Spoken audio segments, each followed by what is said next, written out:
व्यंजन, संयुक्त व्यंजन। ये वाला क्वेश्चन पेपर में आ जाता है, ध्यान रखना इंपॉर्टेंट है। संयुक्त व्यंजन, संयुक्त व्यंजन में क्या है, जो व्यंजन दो या दो से अधिक व्यंजनों के मेल से बनते हो। तो संयुक्त व्यंजन की परिभाषा क्या है, जो व्यंजन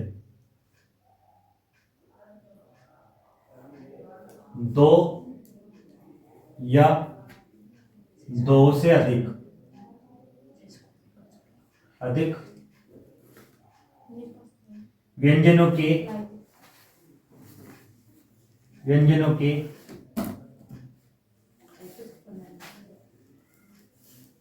मेल से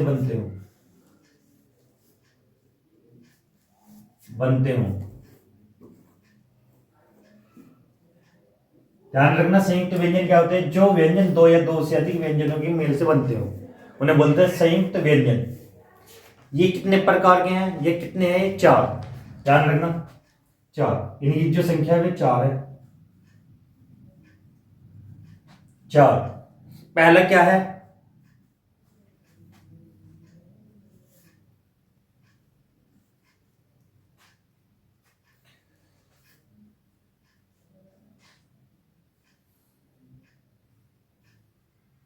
देखो ये किस किस से मिलकर बना होता है, बताओ, कोई भी बताओ इन्हें। देखो हमें ध्यान रखना है, चार है, चार में एक कौन सा है,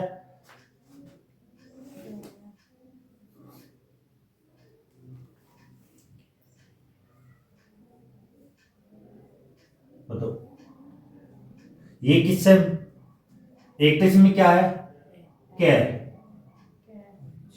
कै भी वो कौन सा है, आधे वाला। ध्यान रखना ये पूरा कै नहीं है, इसमें स्वर नहीं है, और जब स्वर मेल खावेगा या स्वर के साथ ये क्या बन जाएगा, कै।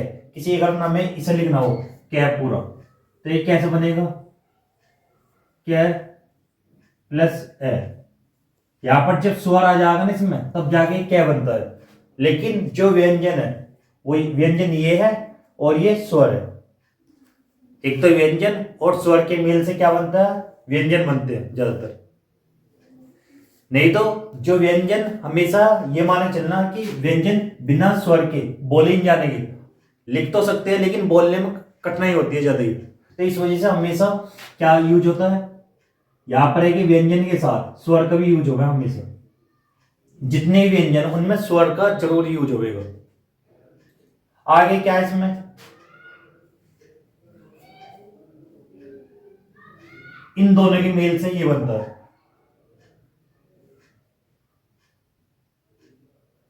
ऐसे ये किसके मेल से बनता है,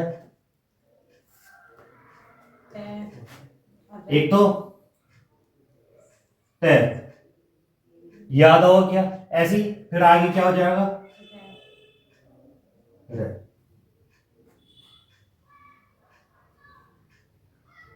ऐसे ही गैर, ये किसा बनेगा, देखो ये बनेगा एक तो जय, जय कौन से वाला, हलंत वाला या कोई भी, सही है। या में से ध्यान रखना ये बिना स्वर के हैं जो भी है यहाँ पर, और इसमें क्या आवेगा यहाँ पर, इया पढ़ा भी होगा, ठीक है। ऐसे ये किससे मेल मेल से बनता, बताओ, कोई भी बताओ। श्रेय किससे बनेगा, एक तो बड़े वाला से, और ये भी यहां पर हलंत वाला आएगा यहां पर एक रे। तो ये इनके मेल से बनता है, ये चार इंपोर्टेंट, ध्यान रखना, इन्हें नोट करो पहले सभी। द्वित्व व्यंजन, इसमें क्या है, यहां पर ये आज तक पूछा नहीं गया इसमें से क्वेश्चन कोई से, लेकिन ये क्या है, इसमें क्या है, जैसे व्यंजन है कोई, उसका समरूप व्यंजन होना चाहिए दोनों के मेल से, जो भी व्यंजन बनेगा। जैसे हमने मान लिया कि यहां पर ये आधा च प्लस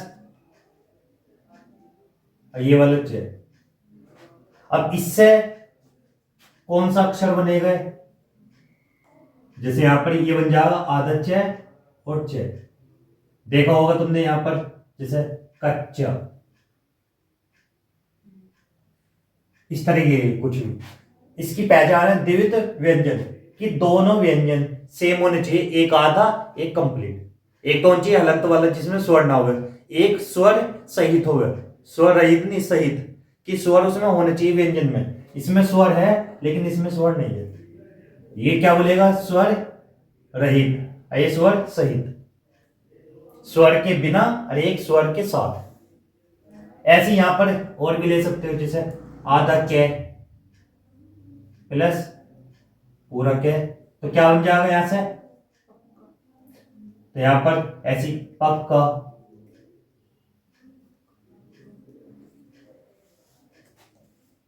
ऐसी बहुत सारे वर्ड बन सकते हैं इनसे।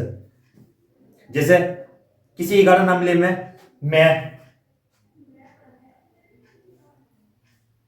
प्लस में, तो क्या बनेगा, आधा में और ये पूरा में, तो क्या बनेगा, चम्मच।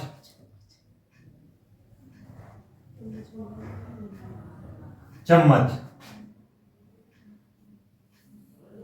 ध्यान रखना द्विविध व्यंजन इन्हें बोलते हैं कि दोनों सेम होने चाहिए, एक स्वर सहित एक स्वर रहित।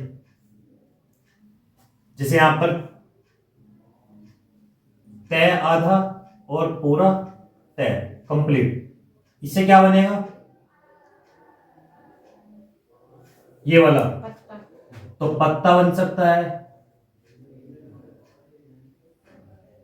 तो ध्यान रखना ये सारे वर्ड किस में आएंगे, द्विविध व्यंजन में।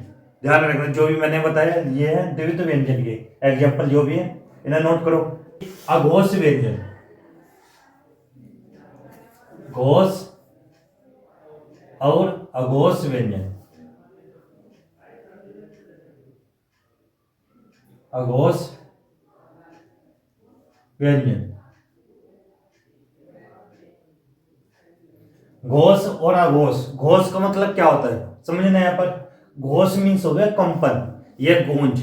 जैसे हम कोई भी व्यंजन या स्वर या कुछ भी बोलेंगे तो उसमें क्या होता है, गूंज सुनाई देगी या कंपन होगा, जिसमें कंपन ज्यादा होगा, और बहुत से में कंपन होता है बहुत से में नहीं होता। जिसमें कंपन होगा उसे बोलते हैं घोष या गूंज, लेकिन जिसमें कंपन नहीं है और ना ही गूंज है, जैसे कोई भी हम व्यंजन बोल ले या वर्ण बोल ले उसमें गूंज नहीं है उसे बोलते हैं अघोष। भाई ध्यान रखना इनका, गूंज से मतलब है कि जैसे हमें ये ना कै खे, तो इनमें ये थोड़ी सी कंपन हो गए, कंपन भी होती है और गूंज भी, तो दो नहीं, ध्यान रखना यहाँ पर। तो एक घोष होता है एक अघोष, जिसमें गूंज है उसे घोष और जिसमें गूंज नहीं है उसे अघोष, दोनों का ध्यान रखना इसमें। और एक इसमें यहाँ पर क्या आते हो, पहले क्या, या तो पूरी टेबल बना लो उसके अकॉर्डिंग कर लो, या पहला वर्ग या तीसरा वर्ग इसमें डायरेक्ट भी लिख सकते हो तुम। तो इससे अच्छा कौन सा है, पहले सारे वर्ड लिखो जितने भी है वे 25 वर्ड जो भी है व्यंजन, उससे आसान रहेगा। कैसे देखो, पहले क्या वर्ग लिखेंगे और बार बार लिखने से अच्छे से ही याद भी हो जाए हमें, क्या वर्ग, फिर क्या है च वर्ग, ट वर्ग, त वर्ग, एक पै वर्ग, कै खे गे घे, ये क्या बोलेगा होंगे, ऐसे यहां पर चे छ जे झे और इया, टे ठे डे और ढे और अने, ते थे दे धे और ने, पे है बे भे और में। ध्यान रखना ये इसी वर्ड, यहां पर गलती तो नहीं है बता देना नीचे। अब इसमें यहां पर क्या है, ये फर्स्ट वर्ड है हमारा, ये सेकंड है और ये थर्ड और ये फोर्थ और ये फिफ्थ। देखो बहुत सी वर्ड ना याद रहे में, तो इसकी मैंने ट्रिक भी बताई थी, क्या थी? कचोटता प्यार। देखो कैसे याद करना है इसे, हमने ऐसे याद किया है, मेरे भी याद नहीं रखता बहुत सी वर्ड। कचोटता प्यार। देखो कैसे, क्या है यहाँ पर कै वर्ग पहला आएगा, फिर चे वर्ग, टे वर्ग और ते वर्ग और लास्ट में पे है तो पे वर्ग। इससे आसान है याद करना। नहीं जो वैसे याद करोगे वैसे दिक्कत होती है याद करने में, बहुत सी बार ना इनका क्रम भूल जाओ कि पहले कौन सा आना, चे आवेगा या टे। तो इस वजह से ये थोड़ा सा ट्रिक है, ध्यान रखना यहाँ पर, जो याद करना हो इससे याद कर सकते हो। ट्रिक इस वाली ट्रिक से जो याद करना हो। तो इसमें ये देखना कि घोष और अघोष व्यंजन कौन कौन से हैं इसमें। तो घोष और अघोष में कैसे पता चलेगा? जो ये वाले स्टार्टिंग वाले हैं इनमें कंपन होती है तो ये क्या हो सकते हैं? घोष। और जो कंपन नहीं होती तो हो सके हैं अघोष। बताओ इनमें कंपन होती है नहीं होती? इनमें कंपन नहीं होती। एक तो कै और एक गे, खे वाले में इनमें कंपन नहीं है। तो ये क्या दोनों ही फर्स्ट और सेकंड इन्हें बोलते हैं हम अघोष। इन दोनों को अघोष। और जितने भी लास्ट वाले हैं ये तीनों वर्ग, इन तीनों में क्या होती है? कंपन होती है, इन्हें बोलते हैं घोष। तो ध्यान रखना घोष और अघोष में क्या अंतर है भाई। इस कंपन का ध्यान रखना है कि कंपन किस में है और किस में नहीं है।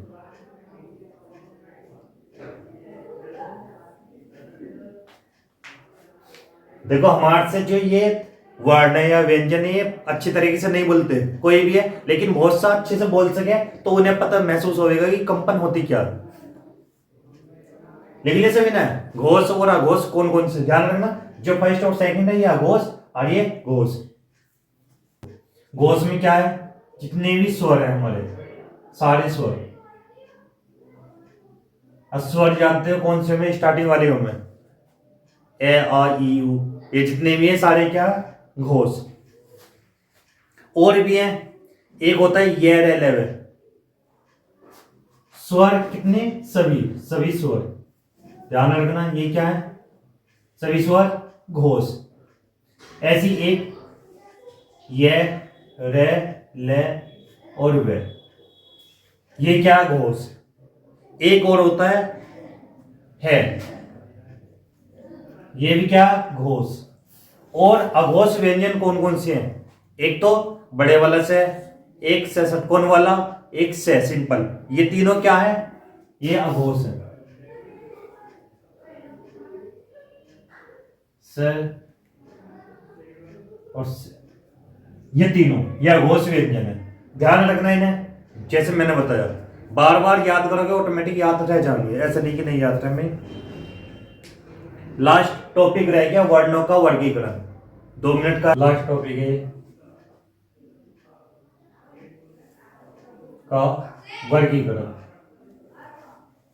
मैंने बता भी दिया वैसे ये, लेकिन इसमें सब आ जाएंगे कि कै वर्ग में कौन सा है, कौन से दांतों से बोले जाते हैं, कौन तालव्य से, सब आ जाएंगे इसमें। ध्यान रखना यहाँ पर पहले क्या है, यहाँ पर ध्यान रखना कंठ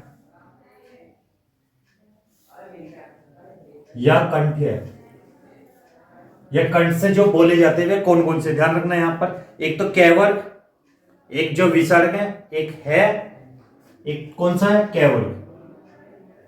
कै वर्ग सभी को जानकारी है कौन सा है। ये क्या कंठ से बोलते हैं? कै खे गे गे, ये जो भी है ध्यान रखना ये।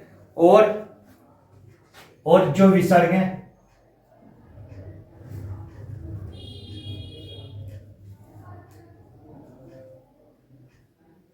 विसर्ग, एक है, एक होता है ए आ,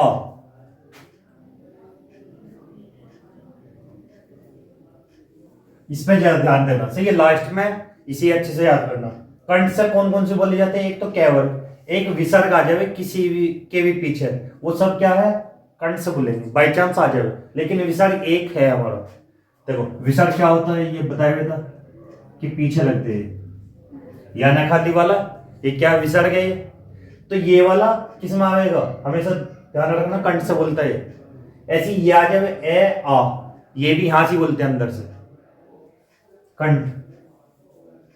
ऐसी अगला क्या तालव्य या तालु,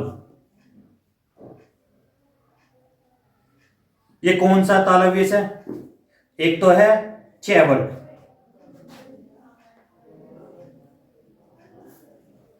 चैवर्ग ध्यान रखना चैवर्ग। एक क्या है इसमें ये और से, ये और बड़े वाला से, एक छोटी ई एक बड़ी ई, ये किससे बोलते हैं तालव्य से, तालु से ऊपर वाला जो तालु है उससे बोलते हैं, ध्यान रखना। मूर्धन्य, यह मूर्धा, मूर्धन्य से कौन से हैं, मूर्धन्य से बोलते हैं टैवर्ग, एक रे एक पै, ये किसे बोलते हैं मूर्धन्य। एक होते हैं दंत्य,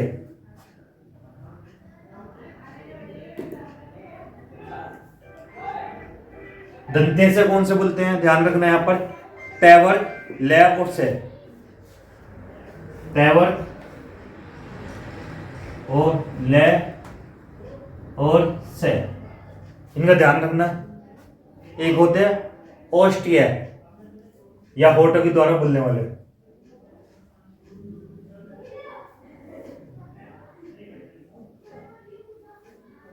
ये कौन सा है जो ओष्ठ्य है, एक तो पैवर्ग, पैवर्ग, एक छोटे वाला ऊ है एक बड़े वाला ऊ, ये किसे बोलते हैं होठों के द्वारा। एक होता है कंठ तालव्य, जो कंठ और तालु के मेल से बोलते हैं, कंठ तालव्य। कंठ तालव्य से कौन कौन से बोलते हैं ध्यान रखना, एक तो ए आए, ध्यान रखना है ना। एक होता है कंठ ओष्ठ्य,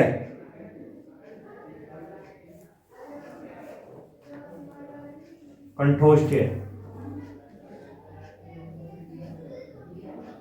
कंठोष्ठ्य ये कौन से हैं, ओ ओ ये वाले। एक लास्ट है दंतोष्ठ्य, दांत और होठ से, दंतोष्ठ्य। ये कौन कौन से हैं, ये लास्ट ये वे। ये हिंदी आपकी समाप्त हो